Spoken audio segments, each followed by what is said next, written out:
स्वागत है। आज हम अकबर के बचे हुए टॉपिक को कवर करेंगे। पिछले लेक्चर में मैंने अकबर के बारे में बहुत सारी जानकारियाँ आपको दी थी और तरह तरह के फैक्ट्स हमने देखा था कि एग्ज़ाम में क्या प्रश्न आ सकते हैं। आज हम उसी घटना को, उन्हीं के बारे में, उनके जीवनी बोलिए या उनकी कहानी बोलिए, उस सिलसिले को हम आगे बढ़ाएंगे। और तो स्टार्ट करते हैं हम। पिछले क्लास में मैंने आपको 1576 के बारे में बताया था कि 1576 में हल्दी घाटी का युद्ध होता है। हल्दी घाटी का युद्ध जो है वो अकबर और महाराणा प्रताप के बीच होता है, जिसमें अकबर जीत जाता है और महाराणा प्रताप की हार होती है और वो भाग जाते हैं। फिर मैंने बताया था कि इस जो लड़ाई में महाराणा प्रताप का घोड़ा चेतक बुरी तरह से जख्मी हो जाता है और उसका हाथी राम प्रसाद को अकबर गिरफ्तार करके मुगल ले जाता है, मुगल दरबार ले जाता है। फिर मैंने ये भी आपको बताया था कि राम प्रसाद का नाम बदलकर पीर प्रसाद रख दिया जाता है, लेकिन पीर प्रसाद जो है, यानी कि जो राम प्रसाद था हाथी, वो इतना वफादार था कि अपने मालिक के, दुश्मन के यहाँ न तो उसने खाना खाया और न तो पानी पिया, जिसके कारण राम प्रसाद यानी कि जो वो हाथी था उसकी मृत्यु हो जाती है। इस युद्ध में महाराणा प्रताप ने गुरिल्ला या फिर बोल सकते हैं इसको छापेमार युद्ध नीति को अपनाई थी। हम अब आगे देखते हैं। पहली बार गुरिल्ला या छापेमार युद्ध नीति भारतीय इतिहास में महाराणा प्रताप के द्वारा ही अपनाया गया था। ये भी इम्पोर्टेंट क्वेश्चन है, यदि एग्जाम में आए तो आप इसे सॉल्व कर सकते हैं। तो आपको हम आगे बताते हैं, आगे के कहानी को सुनेंगे। उसके पहले पिछले क्लास में मैंने एक दो पॉइंट नहीं बताया था ईस्वी के दरमियान, क्योंकि जब हम पढ़ रहे हैं एक एक ईस्वी के बारे में तो हर पॉइंट को, हर फैक्ट्स को हम पढ़ते जाएंगे। तो कुछ इसने अच्छे कार्य किए थे और वो हम सीखेंगे। सबसे पहला जो कार्य था 1562 ईस्वी में, 1562 ईस्वी में इसने क्या किया था, अकबर ने दास प्रथा का विरोध किया, यानी कि दास प्रथा को खत्म करने का प्रयत्न किया।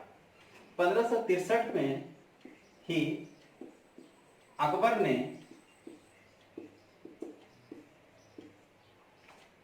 सती प्रथा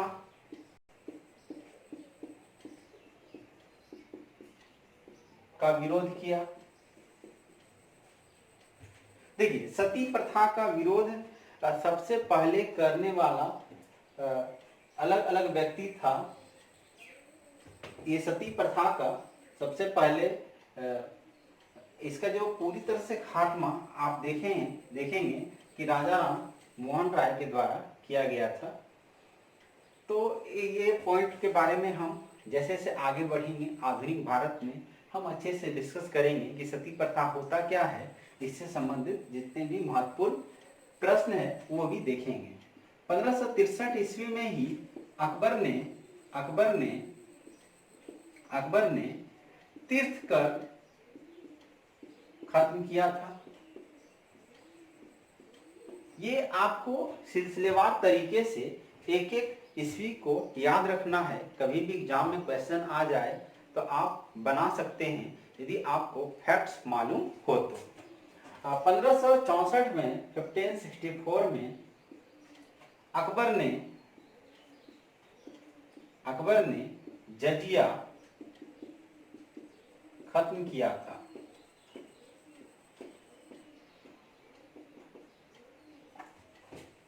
अब ध्यान समझते हैं आखिर ये जजिया क्या है।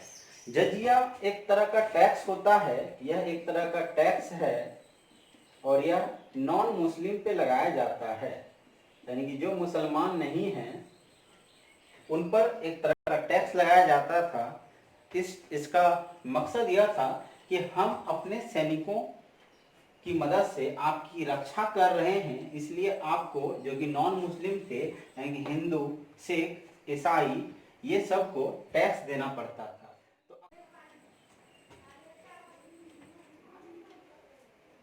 तो जजिया को कश्मीर में जजिया को कश्मीर में जनरल एब्दीन के द्वारा खत्म किया गया था,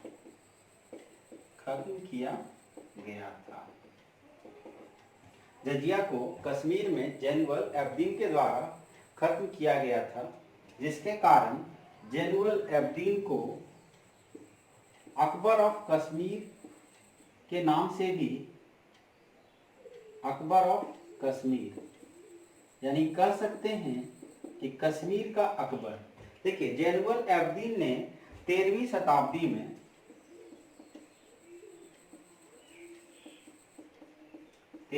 और 14वीं शताब्दी में जजिया को खत्म किया था। लेकिन फिर भी अकबर ऑफ कश्मीर यदि एग्जाम में आ जाए तो आप इसका आंसर लगाइएगा जनरल एब्दीन। तो ये जो 4 महत्वपूर्ण कार्य अकबर ने किए थे, सबसे पहला दास प्रथा का विरोध किया, दूसरा अकबर ने सती प्रथा का विरोध किया, अकबर ने तीर्थ कर खत्म किया, अकबर ने जजिया खत्म किया। सती प्रथा का विरोध करना फिरोज शाह तुगलक ने प्रारंभ किया, फिर जाके अल्फांसो डी अल्बुकर्क ने किया, फिर अकबर ने किया, और मैं बताऊंगा इसके बाद आने वाले शासक औरंगजेब ने भी सती प्रथा का विरोध किया। तो ये कुछ महत्वपूर्ण फैक्ट थे जो लगातार सीरियल क्रम में लिखे गए हैं, आप इसको याद रख लेंगे। 1564 में ही ये सब अच्छे अच्छे कार्य करने के कारण इसका नाम अकबर पड़ा था। अकबर यानी कि अकबर, इसके नाम से, इसके टाइटल में जो अकबर जो वर्ड जुड़ा है ये 1564 में जुड़ा है। ये भी इंपॉर्टेंट क्वेश्चन बन सकता है आपका। 1564 मैंने इसका बचपन का नाम आपको बताया था बदरुद्दीन, और पूरा नाम इसका जलालुद्दीन मोहम्मद अकबर था। जलालुद्दीन मोहम्मद अकबर था। तो ये सब कुछ फैक्ट्स हैं जिसको आपको याद रखना है। तो आगे बढ़ते हैं, कुछ और तथ्य के साथ एक एक पॉइंट को हम अच्छे से डिस्कस करेंगे, ताकि किसी भी प्रकार का यदि क्वेश्चन एग्जाम में आ जाता है तो आप उसको सॉल्व कर सकते हैं। तो बढ़ते हैं आगे हम। ये सब मैंने कुछ पॉइंट पिछले लेक्चर में छोड़ दिया था, इसीलिए इस लेक्चर में इसको मैं कवर कर दे रहा हूँ। 1575 की बात है। 1575 में अकबर ने इबादत खाना खोला था, यानी कि इबादत खाना की शुरुआत 1575 में अकबर ने किया था। अब क्वेश्चन है कि इबादत खाना क्या होता है? ये जो इबादत खाना है इसका तात्पर्य क्या है?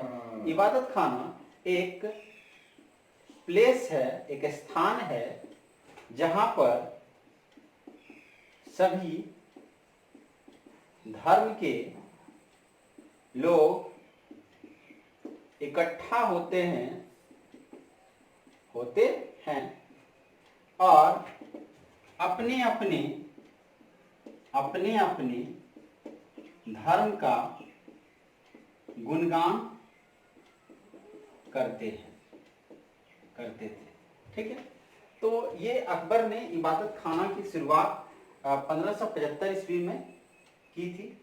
एक जगह है जहाँ पे सब धर्म के लोग इकट्ठा होते हैं और अपने अपने धर्म का गुणगान करते थे। इस इबादत खाना में जो सबसे खास और इंटरेस्टिंग बात यह थी कि आपको, यदि आप किसी दूसरे धर्म की बुराई कर रहे हैं तो आपको भी अपने धर्म की बुराई सुनना पड़ेगा, सुनने की क्षमता होनी चाहिए। ये कुछ टर्म और कंडीशन अकबर के द्वारा अप्लाई थे। तो ये भारत खाने की शुरुआत कब हुई, ये इसका ब्यौरा है। हम आगे बढ़ते हैं और आगे समझने का प्रयास करते हैं कि क्या क्या घटनाएं अकबर के समय काल में गुजरी थी। एक एक चीज को समझने का हम प्रयास करेंगे। तो आगे बढ़ते हैं और 1581 या 1582 बोल सकते हैं, इस दौरान 1581 से लेकर 1582 के दौरान 1581 से 82 के दौरान अकबर ने दीन इलाही धर्म की स्थापना की।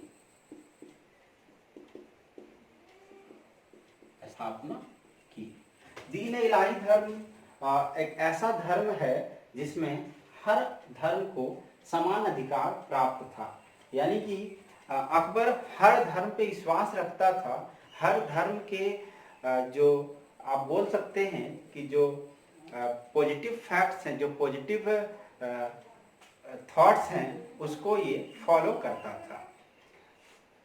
तो यदि क्वेश्चन आए कि दीन इलाही धर्म की स्थापना कब हुई, तो 1581 या फिर 1582। किसी बुक में 81 दिया रहता है, किसी बुक में 82 दिया रहता है। इस जो धर्म था इसमें टोटल 18 सदस्य थे। इस धर्म को मानने वाले टोटल 18 सदस्य थे। उसमें बीरबल जो था, बीरबल वो एकमात्र हिंदू था। ठीक है, बीरबल एकमात्र हिंदू था। इस धर्म में क्या होता था कि एक स्टेटमेंट बोलना पड़ता था, अल्लाहु अकबर। तो उधर से जिल्ला जलालुद्दीन, मतलब कुछ स्टेटमेंट इसी तरह बोला जाता था जिसमें कि वो अपने अकबर मतलब अपने आप का गुणगान करते थे। तो अब्दुल कादिर बदायूं ने इसका विरोध किया था और ये धर्म ज़्यादा समय तक नहीं चल पाया था। तो ये दीन इलाही धर्म के बारे में कुछ फैक्ट्स हैं। तो एग्जाम में कभी पूछे दीन इलाही धर्म की स्थापना कब हुई, किसने की, अकबर ने की। कितना सदस्य था? 18 सदस्य था, जिसमें एकमात्र हिंदू जो था बीरबल था। बीरबल ने ही अपनाया था। मान सिंह जो इसका नवरत्न था, मान सिंह, इसने मना कर दिया था। अब ऐसा जबरदस्ती नहीं था कि आपको अपनाना ही पड़ेगा। वो आपके इंटरेस्ट, आपकी रुचि पर निर्भर करता है कि आप इस धर्म को अपनाते हैं या नहीं अपनाते हैं। आगे बढ़ते हैं और आगे समझते हैं क्या क्या घटनाएं अकबर के शासन काल में घटित हुई। एक एक चीज को ध्यान से समझने का आप प्रयास कीजिए। देखिए, बोल सकते हैं हम कि कुछ इम्पॉर्टेंट चीज जो अकबर के द्वारा बनाया गया था, उनमें से एक है मरियम महल। मरियम महल अपनी बेगम के लिए बनाया था, इसको अकबर ने ही बनाया था। ठीक है। सलीम चिश्ती का मकबरा, सलीम चिश्ती का मकबरा, ये भी अकबर ने बनाया था। पंचमहल, ये भी अकबर ने बनाया था। तो कुछ कुछ इम्पोर्टेंट चीज है जो आपको याद रखना है। और ये जो सारा चीज जो है ये 1572 से लेकर 1573 इसी ईस्वी में प्रारंभ हुआ था। मरियम महल का निर्माण, सलीम चिश्ती का मकबरा, पंचमहल, ये सब अकबर के द्वारा बनाया गया था। आगे हम बढ़ते हैं। आपको मैंने बताया था कि अकबर के शासन काल में ही पहले जो राजधानी थी वो दिल्ली थी। अकबर के शासन काल में इसकी राजधानी आ गई आगरा। आगरा के बाद इसने राजधानी को फतेहपुर सीकरी ले गया। ये बुलंद दरवाजा जब बनाया था।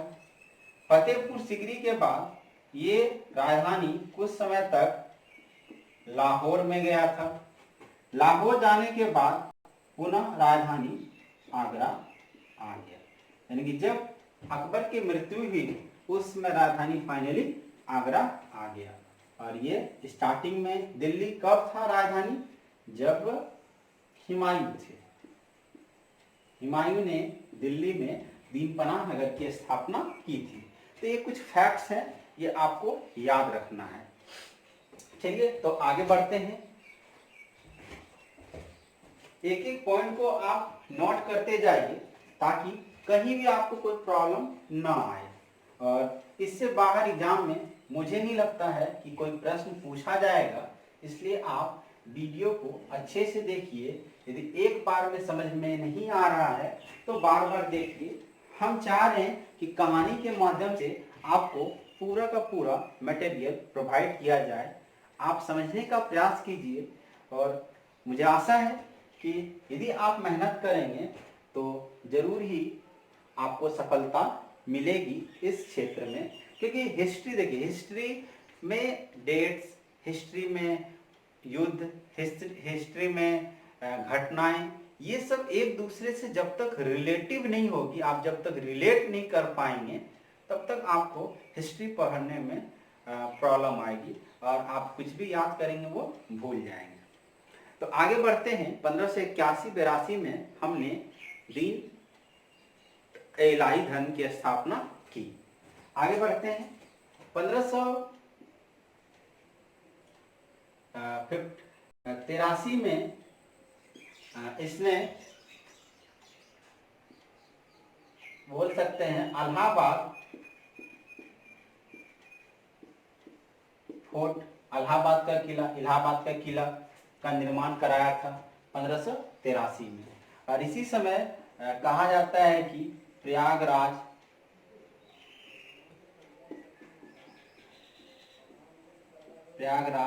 को बदल के इलाहाबाद या इलाहाबाद किया गया था। तो ये अधिकतर ज्यादा इंपॉर्टेंट ये है कि इलाहाबाद का किला का निर्माण कब किया गया? 1583 में। 1585 में लाहौर का किला का निर्माण किया गया था। तो 1583 में आपका इलाहाबाद का किला, 1585 में आपका लाहौर का किला का निर्माण किया गया था। मैंने आपको बताया था कि जब आप यदि आधुनिक भारत देखे होंगे मेरा वीडियो, या नहीं देखे हैं तो फिर भी मैं आपको बता दे रहा हूं कि 1579 में इसने अकबर ने पुर्तगाली वायसराय को चिट्ठी लिखी थी जिसमें ईसाई धर्म के बारे में जानने के लिए पादरी, या बोल सकते हैं फादर को बुलवाया था। तो ये 1579 में। और जैसे ईसाई को पता चला, मतलब पुर्तगाली को पता चला कि अकबर उसके धर्म के बारे में जानना चाहता है, तो 1580 में ही पुर्तगाली ने एक्वा वीवा और एंड मॉन्सरेट, ये दो पादरी को भेज दिया था।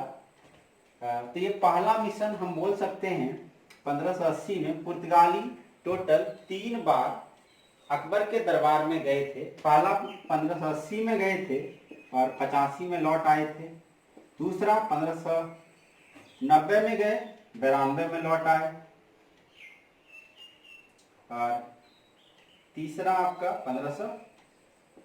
95 में, ये 80 में या 83 में लौट आए थे। तो ये कुछ मिशन हुआ था पुर्तगाली का, जो कि आपको याद रखना है।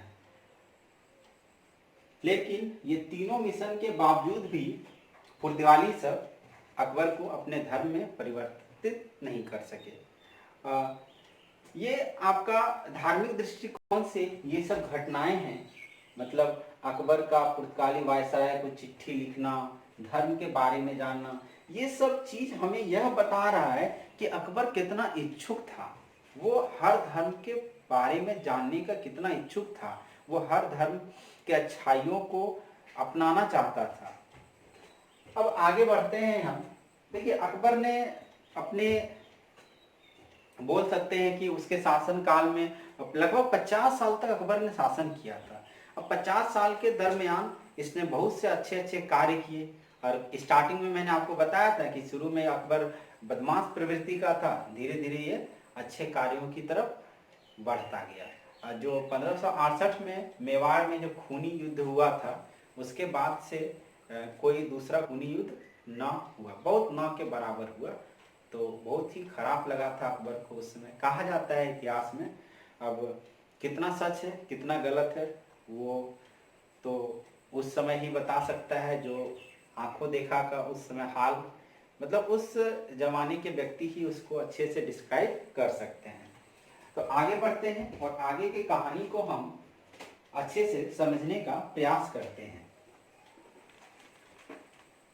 यदि आपको कभी भी कहीं पे भी प्रॉब्लम आ रहा है तो आप कमेंट सेक्शन में कमेंट करके जरूर बताएं, ताकि हम आपके हर डाउट का हल करने का प्रयास करेंगे। यदि आप क्वेश्चन पूछिएगा हमें भी अच्छा लगेगा। चलिए आगे हम बढ़ते हैं और आगे कहानी को समझने का प्रयत्न करते हैं। हम सबसे पहले इसके कुछ नवरत्न के बारे में जान लेते हैं, क्योंकि अकबर तो अनपढ़ था, वह कोई डिसीजन अपने से नहीं ले पाता था। तो अपने समाज, अपने बोल सकते हैं कि अपने राज्य को सुचारू रूप से चलाने के लिए उसने नवरत्न रखे थे। नवरत्न मतलब 9 रत्न। इसके पास 9 अलग अलग ब्रिलियंट, मतलब अलग अलग क्षेत्र के ब्रिलियंट आदमी थे। हम वो 9 रत्न के बारे में जानने का प्रयास करेंगे। तो अगला हमारा है टॉपिक, बोल सकते हैं कि अकबर के 9 रत्न या 9 रत्न बोल सकते हैं। अकबर के 9 रत्न। पहला बीरबल, इसका नाम, एक्चुअल नाम महेश दास था। ये बोल सकते हैं कि सलाहकार था, सलाहकार था, ठीक है। पहला बीरबल। दूसरा जो है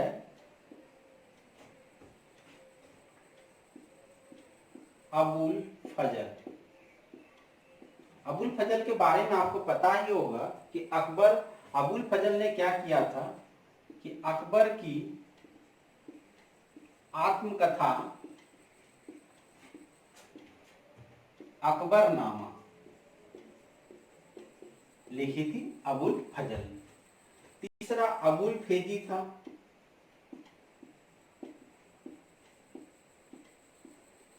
अबुल फेजी ये कवि था, और जब अबुल फजल की हत्या हो गई थी, मैं आपको बताऊंगा 1602 में अबुल फजल की हत्या करवा दी गई थी जहांगीर के द्वारा। तो बाकी का जो बचा हुआ आत्मकथा था वो अबुल फेजी ने लिखी थी। चौथा तानसेन थे, ये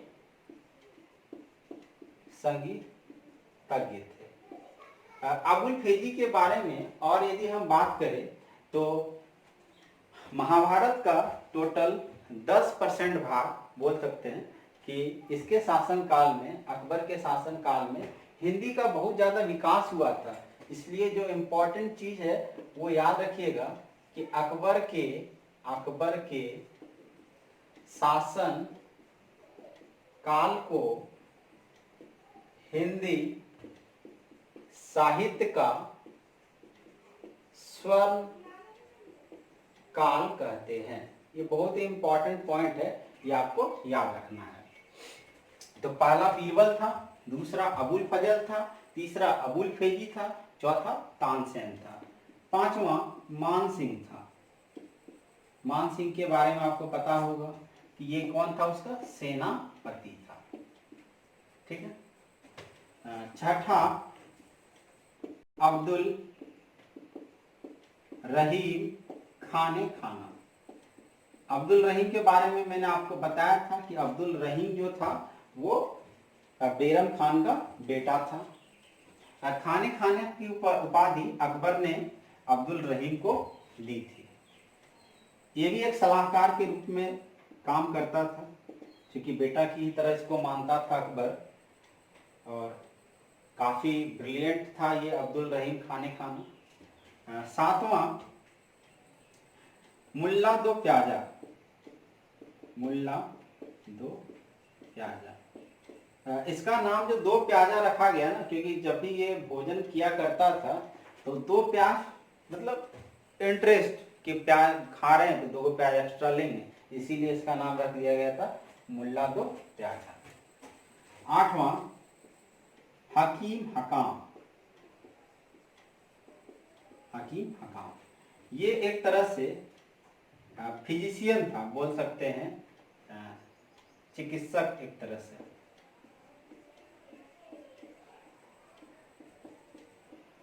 फिजिशियन। और जो लास्ट है नौवां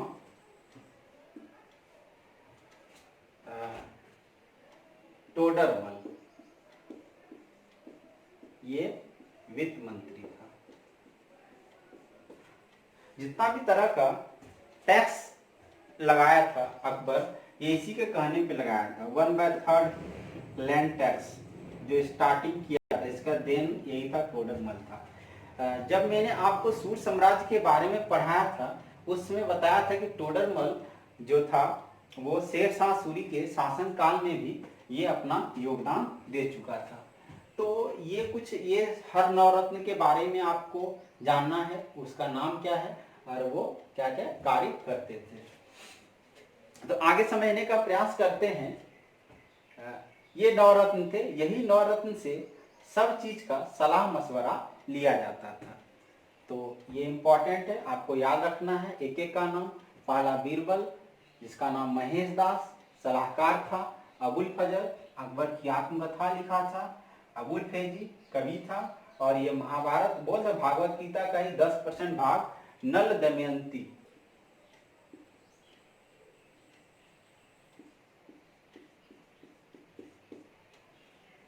तो ये लिखा गया। तानसेन संगीतज्ञ, मान सिंह सेनापति, अब्दुल रहीम खाने खाना उसका बेटा ही बोल सकते हैं एक तरह से, ये बैरम खान का बेटा था, ये भी सलाहकार में ही नवरत्न में ही था। मुल्ला दो प्याजा भी नवरत्न में था, हकीम हकाम भी नवरत्न में था, और टोडरमल। तो आपको सबका नाम याद रखना है। चलिए आगे बढ़ते हैं और आगे की कहानी को समझते हैं।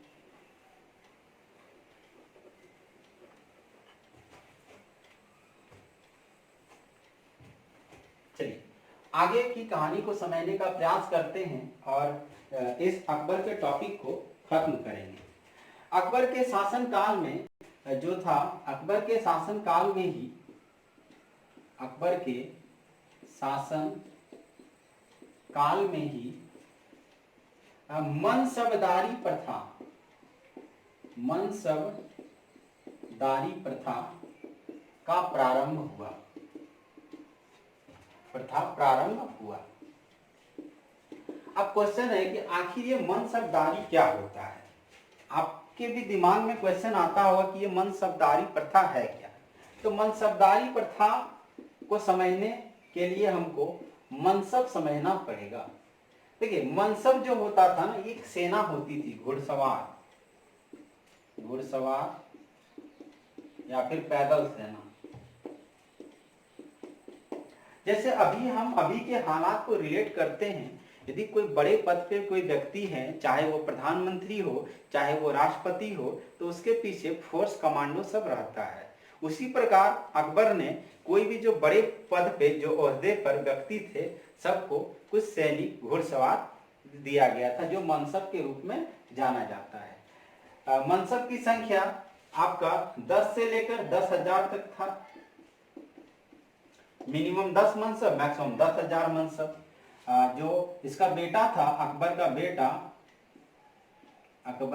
बेटा सलीम, इसको टोटल 10,000 मनसब प्रदान किया गया था। जो मान सिंह था सेनापति, उसको 7,000 मनसब दिया गया था। जो बीरबल था उसको 5,000 मनसब दिया गया था। तो मतलब हर व्यक्ति को एक पार्टिकुलर मनसब प्रदान किया गया था और ये मनसबदारी प्रथा अकबर के ही शासन काल में प्रारंभ हुआ था। तो ये भी इम्पोर्टेंट चीज है, आप इसको नोट कर लें। आगे बढ़ते हैं और आगे के कहानी को हम सुनने का प्रयास करेंगे और समझेंगे कि अकबर के जीवन काल में कौन कौन सी घटनाएं घटित हुई। तो जितने भी महत्वपूर्ण महल बनाए थे, जितने भी महत्वपूर्ण भवन का निर्माण कराया था, जितने भी महत्वपूर्ण लड़ाइयाँ लड़ी थी, वो सब कुछ मैं आपको बता चुका हूँ। आगे बढ़ते हैं। अकबर के शासन काल में 1599 में अंग्रेज जो था मिडेनहॉल, ये भारत आया था अकबर के ही शासन काल में। अकबर के ही शासन काल में एक तरह से पैरेलली बात करें 1596 में कार्हेनियस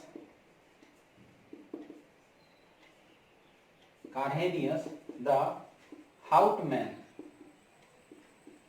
ये भी आया था, जो डच था, पहला डच कार्हेनियस द हाउटमैन।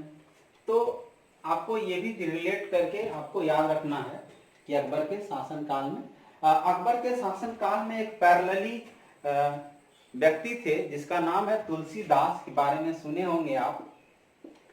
तुलसीदास, तो कभी क्वेश्चन आए कि तुलसीदास किस मुगल साम्राज्य के समकालीन थे, तो उसका आंसर क्या हो जाएगा? अकबर के समकालीन तुलसीदास थे। और कुछ फैक्ट्स हैं जो हमको समझना है और नोट करना है ताकि एग्जाम में यदि क्वेश्चन पूछा जाए तो आप बता सकते हैं। सिख गुरु के बारे में हम थोड़ा सीखेंगे। सिख गुरु के बारे में, सिख गुरु सबसे पहला जो सिख गुरु था उसका नाम गुरु नानक देव था। गुरु नानक देव, पहला सिख गुरु कौन है? गुरु नानक देव। दूसरा जो सिख गुरु था वो गुरु अंगद देव था। तीसरा गुरु अमरदास था। चौथा गुरु रामदास था। पांचवा गुरु अर्जुन देव था। तो अभी 5 टोटल 9 गुरु हैं। सबके बारे में हम जानेंगे, लेकिन अभी तक 5 गुरु के बारे में जानेंगे, क्योंकि अभी तक जितना मुगल साम्राज्य हम पढ़ रहे हैं वो पैरेलली हम उसको सीखने का प्रयास करेंगे। देखिए, गुरु नानक जो देव था ना, ये बाबर के समय काल में था। गुरु अंगद देव से हुमायूं ने आशीर्वाद लिया था, तो यानी ये हुमायूं के शासन काल में था। गुरु अमरदास और गुरु रामदास ये दोनों अकबर के शासन काल में था। और जो गुरु अर्जुन देव है ये जहांगीर के शासन काल में। जहांगीर अकबर दोनों के शासन काल में गुरु अर्जुन देव था। गुरु अर्जुन देव की हत्या करवा दी थी जहांगीर ने, वो बताएंगे जब जहांगीर टॉपिक में आपको पढ़ाऊंगा तो उसमें बताऊंगा कि आखिर जहांगीर ने क्यों इसकी हत्या करवा दी, जहांगीर ने अबुल फजल को क्यों मरवा दिया। ये इसी लेक्चर में पढ़ेंगे कि जहांगीर ने अबुल फजल को क्यों मरवा दिया। लेकिन अब ये गुरु अर्जुन देव की हत्या जहांगीर ने की थी। क्यों की थी? क्योंकि जहांगीर का जो बेटा था उसने विरोध कर दिया था, और जहांगीर का बेटा जब विरोध कर दिया तो उससे क्या हुआ, वो उसका बेटा विरोध करके गुरु अर्जुन देव के पास चला गया था। और जब पता चला सलीम को कि गुरु अर्जुन देव ने जहांगीर को आशीर्वाद दे दिया है विजयी भव, तो यानी कि उसको लगा कि गुरु अर्जुन देव मेरे खिलाफ जहांगीर को भड़का रहे हैं। जहांगीर को लगा कि गुरु अर्जुन देव खुसरो को, जो बड़ा बेटा था, हम बताएंगे जहांगीर का बड़ा बेटा खुसरो, उसको लगा कि जहांगीर को लगा कि खुसरो मेरे खिलाफ विद्रोह करेगा, और इसके लिए आशीर्वाद कौन दे दिया है? गुरु अर्जुन देव। तो ये घटनाएं घटित हुई थी, उसको हम समझेंगे। तो ये जो गुरु रामदास है, इसको ध्यान समझिए। गुरु रामदास को अकबर ने गुरु रामदास को क्या किया?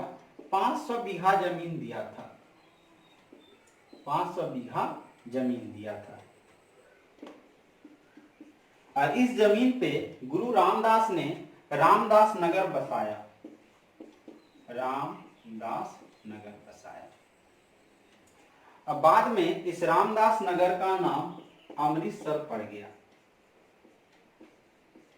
और आपको पता होगा अमृतसर में गोल्डन टेम्पल है, गोल्डन टेम्पल है, यानी कि स्वर्ण मंदिर है, जिसका निर्माण सिख के 5वें गुरु अर्जुन देव ने कराया था।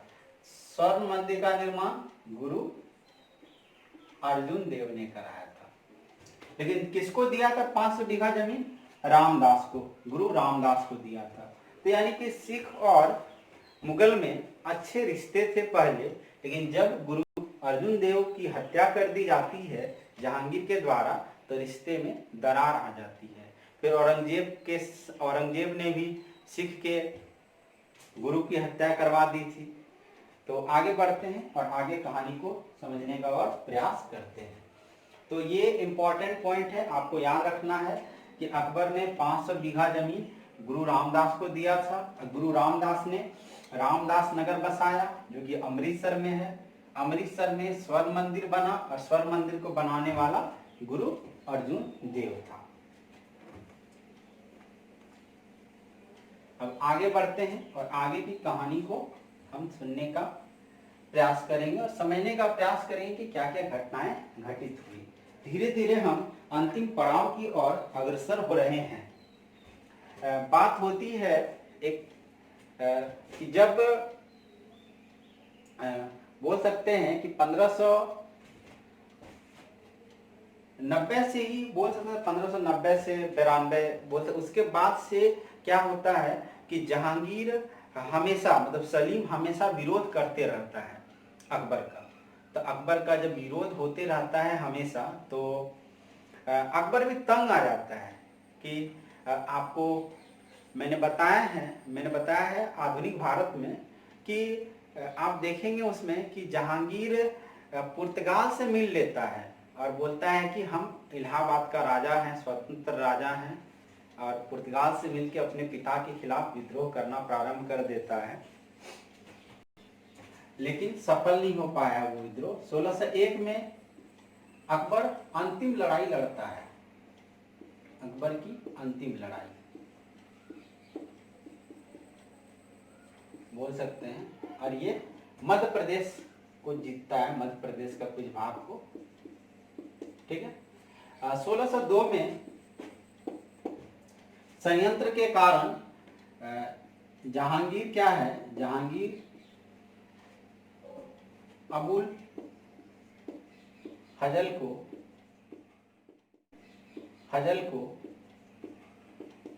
मरवा देता है। तो अबुल फजल की मृत्यु हो जाती है 1602 में। जैसे पता चलता है अकबर को कि अबुल फजल की मृत्यु हो गई, तो अकबर को काफी गुस्सा आता है और इस निर्णय कर लिया कि अब जहांगीर को सत्ता नहीं देंगे, बल्कि जहांगीर का जो बड़ा बेटा है खुसरो, उसको गद्दी पर बैठाएंगे। ये सोचने लगा कौन? अकबर, क्योंकि इसका जो अकबरनामा लिखने वाला अबुल फजल की हत्या करवा दी थी। और लेकिन 1605 में फाइनली अतिसार रोग के कारण अकबर की मृत्यु हो जाती है। तो ये अकबर से रिलेटेड सारा फैक्ट्स था जो मैंने आपको कराया। आप अकबर से जो 2 वीडियो है, एक वीडियो पहला पार्ट 1 और पार्ट 2 दोनों को अच्छे से देखिए। मिलते हैं।